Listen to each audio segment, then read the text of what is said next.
What's up, guys? Jeremy Conn here. It's the Lowdown. Pickdawgz.com. Make sure you're checking it out for all the premium plays. Click the like, subscribe, and the notification button, if you will. That notification button will let you know every time one of these videos gets posted. Just a couple quick things. I know I had a longer one yesterday getting into some just different things, and you'll see me do that from time to time. One of the things I wanted to talk about, and I kind of alluded to it in the last pod, I'm recording this on Thursday. Some of the games are going on, so I'm not going to allude to any of those games.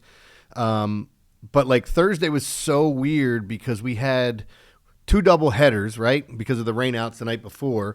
Ironically, I was on both of those games. And even the Reds game, that was a play for me as well, became a rain-shortened game with the over. So it's a void bet. But we have 12 games that have winds of 10-plus miles an hour. Blowing out, I think 11 of those blowing out. The one that was blowing in was the Wrigley Field with the Brewers and Cubs. And, you know, when I look at days like this, there's a lot of interesting spots, and this is where I think it comes into, hey, we just can't bet every over when the wind's blowing out. There are differing factors that I think you'll look at. If pitchers are on, guys aren't hitting. I had the Yankees over as my weather play of the day on Wednesday. They hit 4 solo home runs, and it was 2-2 headed in late in the innings. And I'm like, all right, maybe we get lucky in extra innings. Maybe there's a big inning because the weather was that good. Just nobody hit. And it's frustrating because I don't know what's going on with the Yankees right now. They had a 3-game scoreless streak, which I think is the first time in the history of that organization. And then yesterday, losing 3-2, or Wednesday, losing 3-2. I'm trying to reiterate and say it the right way so you guys, I'm not confusing anyone. And today we'll go over 4 plays, and there's a game where the wind's blowing out, and I like the under. So, and I'll explain why. But there's a lot of differing factors, and I think that you can kind of look at when you get into a game, because if a pitcher's on, there's nothing you're going to be able to do. And the other thing that factors in that I think some people don't look at is there are pitcher's umps and there are hitter umps, and you can, like Bill Miller was one of the biggest pitcher's umps. He has the largest strike zone, so it forces guys to swing a little bit more. I think you can even dive into the weeds with umpires. I look at it too with some of the refereeing that goes on with officials in the NFL and even in the NBA. I mean, everybody knows about Scott Foster, and if Chris Paul was playing, he was going to lose that game if Scott Foster was reffing it, and all the weird things that go on. And even in the NFL, you have crews that call holding more. You have crews that call pass interference more. Crews that just kind of swallow the whistle and let you play a little bit more. And then when you know that, and depending on the team style, I think you can find yourself a little bit of an edge there. And as I've said numerous times, like getting an edge to me is the biggest thing. If not, we're just gambling. And nothing wrong with gambling, but it's, I'd like to, if I'm going to gamble, I'd like to have some sort of an edge or a thought process that I want to look into and things that I want to, kind of use to my advantage. If you're playing blackjack, there's a lot of luck that goes into that, right? But there certainly is a ton of skill as well in knowing what you should be doing on every single hand. All right, again, I said I wasn't going to get in the weeds, and I did. All right, let's talk about 4 games here. And 2 of these plays I think I'm going to be on, guys, but we'll talk about it and get to it. Let me start off with the Orioles and Yankees. Wind is out at 10 miles an hour. It's 80 degrees there. This is Tommy Sagano and Max Fried. And if you've heard me talk about it, I say negative regression, positive regression a lot. What that means is if you're looking at the mean of a player, meaning the average of what the player he is, and then all of a sudden you're going, well, damn, Max Fried's a perfect example. Max Fried's a really good pitcher. He's been often injured. He's a guy that's probably going to have an ERA in most years in the mid to high 3s. He's had some better years where he's been right around that 3 ERA mark. But since the injuries the past 2 years, he hasn't been quite the same pitcher. Right now, he's got a sub-2 ERA. I think we told you last time that he was due for some negative regression. He's still due for it, but I don't know that the Orioles are the team that's going to do it. I mean, we're talking about the wind going out at 10 miles an hour, and it's a huge bump in New York. But Sagano limits damage. If you haven't watched him pitch, there's nothing that's really overwhelming about him. But almost every game, you're like, oh, he just went 5 innings and gave up a run. He went 7 innings and gave up 2. He had 7 scoreless innings.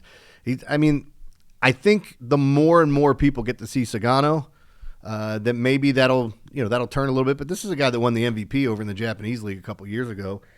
Just an older pitcher, and we were all wondering whether or not he was going to hold up. I would lean towards the under in this. The Orioles, I know what they did against the Angels and the two lefties they have, but they still can't hit lefties. I'm not buying into that all of a sudden, and Max Fried is a nasty lefty. The Orioles put out this really right-handed lineup against the Angels last Sunday, and if you looked at that lineup, you would have went, ugh, that's who you're playing? Like, the only two lefties they had in the lineup were Gunnar Henderson and Cedric Mullins, and all of their other guys sat down, including the two guys that are up for All-Star, and Jackson Holliday and Ryan O'Hearn. They're leading or right in the top two in their respective positions, that being DH for O'Hearn, no matter how many other positions he plays. But I think the under is probably going to be the right play. We'll have to wait and see, but I think I'm going to be on this game, to be honest with you.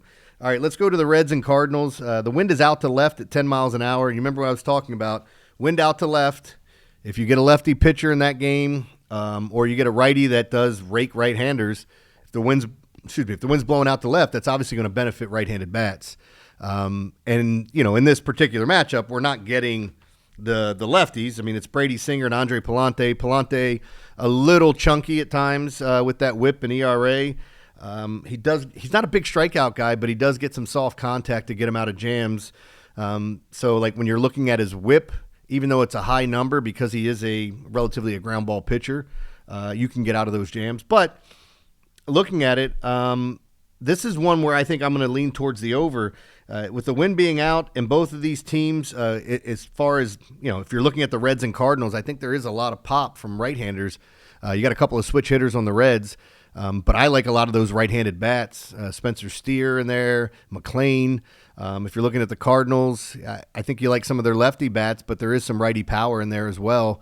I'm going to look towards the over here in Game 2 between these guys. All right, now going into Game 3, we have the Nats and the Dodgers. Wind is out at 8 miles an hour, roughly 70 degrees. It's Gore and Kershaw. Mackenzie Gore has been one of the best pitchers in baseball. I think he's still leading the league in strikeouts. Clayton Kershaw is a guy that, man, I targeted him against the Cardinals because historically he struggled against them. And I don't want to say it was funny because I lost the game, but they played a video before the game of just Kershaw getting annihilated by them. Like, I can't tell you how many times we've seen Matt Carpenter hit a home run lefty off of Kershaw or have a big play.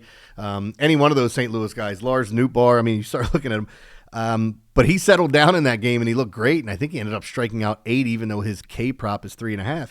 He's not the same pitcher, but he is good enough, and his stuff is good enough that he will get out of jams, and he will limit damage. Mackenzie Gore's just filthy and overpowering. Filthy? I would lean towards the under in this game, even with the wind blowing out. I like the pitching matchup, and again, any signs of trouble from Kershaw with this Nats team, I think he gets pulled and they go to the bullpen. The other thing that I like about this is this Nats team can run. They steal a lot of bases. You got to like having a lefty on the mound that can limit some of that. They're still going to run on lefty, righty, whether or not they get on. But yeah, they were one of the better base stealing teams along with the Red Sox last year. There were a handful of teams that were just running at will, man. And it was helping out their run total and just wreaking havoc on the base paths. One other thing to point out before I get to the free play of the day, Giants, again, have the wind blowing out at about 20 miles an hour. It's 58 degrees there, roughly. It'd be mid to high 50s. I do think the cold weather offsets some of that. You can look at that game, but remember, I'll keep saying it just so you understand or like people don't forget, and I know we have new people that are tuning in. The Oracle Park, Giant Stadium, is the least affected by wind.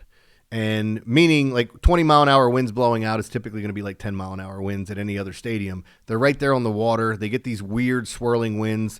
The weather, if you've never been to San Francisco, the weather's drunk there half the time. I think I got off at the airport, was freezing my ass off, and then 3 hours later I was sweating my ass off. So it's just it's an interesting stadium. It's a beautiful ballpark too. I went out there. I was in FanDuel's World Baseball Championship. I didn't win any money. I lost. I had a great time. We went to Napa in San Francisco. And being out there, had a chance to go to a Chris Sale, Blake Snell matchup, to which I was screaming about the weather that day. It's like, oh, this is an underplay if I've ever seen one. Take the under, take the under. And then the damn game was 0-0 going into extras, which if you have an under of 7 and it goes to extra innings, you're not feeling good because of the runner on second base and how weird things can get. I mean, because you can just nickel and dime. Oh, here we go. It's 1-1. We're headed to the 10th. Oh, it's 2-2. We're headed to the 11th. And things can get really dicey there. But it was a really good call. 1-0 was the final. But yeah, it's San Francisco. It's a beautiful ballpark. Interesting things there, like walking around when you look at McCovey's Cove. Just makes me wonder, like, how hard was Barry Bonds hitting all those baseballs to get him to go out? Just unreal. All right, free play of the day. This is an interesting one. Brewers and Twins, okay? Wind is blowing in at 11 miles an hour. It's going to be extremely tough on left-handed bats today. You can do with that what you will just because of the way the wind's blowing in. And what do I mean by that? Like, let's say in this game, you can look at some of the lefties. Christian Yelich. I wish he was a little bit more powerful. Maybe I can think of a left-handed twin. There's a lot of right-handed power on these teams. But if you looked at Yelich, and let's say he was hitting his 30 to 35 bombs a year, maybe you wanted to look at one of his prop plays, anything like that. With the wind blowing in from right, it's going to negate home runs quite a bit. And when you have a situation like that, it does make it more difficult on lefties, especially if they're pull hitters, because you're going to keep beating it into the wind, and what could be home runs end up turning into fly ball out. So I'll keep talking about this till I'm blue in the face, and maybe you guys will get tired of hearing it, and then we'll get to football season. You won't have to hear it anymore. But I do think these things are factors that you can look at. Right now, it's Joe Ryan. We had the weird Freddie Peralta thing that's going on where he was listed as the starter, then it was switched, and he was listed as the starter for Thursday's game. And then my assumption is maybe Mizorowski, who was supposed to start that game, might get that spot start, or maybe they go to a bullpen game. We'll have to wait and see. Don't forget, they just traded Aaron Savali. Not that matters as much, but he was a guy that could have been another rotation piece had they have to have a doubleheader or anything like that. But now he's on the White Sox, so have fun with that. I do like the under a lot here. Again, with the wind blowing in and what you're going to have Joe Ryan, who's a strong pitcher, fly ball pitcher, strikes out a lot of guys. And I think the Brewers have some Ks in their lineup as well. Thing you got to worry about with the Brewers is they are one of those teams that can absolutely, as I say, nickel and dime. That means single you to death, getting walks, base hit, base hit, base hit. When you get wind blowing in, it negates the long ball a lot, but it doesn't stop singles from happening or a pitcher from not being able to get the ball over the strike zone. I've had plenty of Wrigley unders that were perfect plays in my mind, and watch the pitcher go out there and just walk everybody around the base paths. It's a brutal feeling when you feel like you have a great spot and you're watching the game and you're like, oh no, this pitcher isn't on. But I would my free play is going to be under in this game. I'm pretty sure I'm going to be on it on Friday's slate. But make sure you guys are checking out everything over at Pickdawgz. Watch the you can watch all the different videos and things that have been put out on here on YouTube. I watch all the other guys too. I think everybody's doing a lot of great work, and it's just I like seeing how other people approach a game to see if there's something I can't steal from them to try to make my handicapping a little bit better. I'm not naive enough to think I know everything. But when it comes down to it, I've done this for a long time, and I feel really confident in what I put out. So that being said, make sure you're checking it out. And as I've said, you can follow me on Twitter at JConnSports, that's CONN. If you have questions about maybe a pitcher got scratched on a game that we talked about, maybe the weather changed, or if it's just a random baseball question, man, I'm free to answer those things. You can check me out there and give me a follow. And if you shoot a message, I'll answer. But I do appreciate you guys watching these videos. Again, I'll try to respond to everybody that comments. But this is Thursday's interesting. Friday's going to be a fun slate because there is some wind in the forecast there and some other games as well that I didn't list. So good luck today, guys, and we'll be back tomorrow.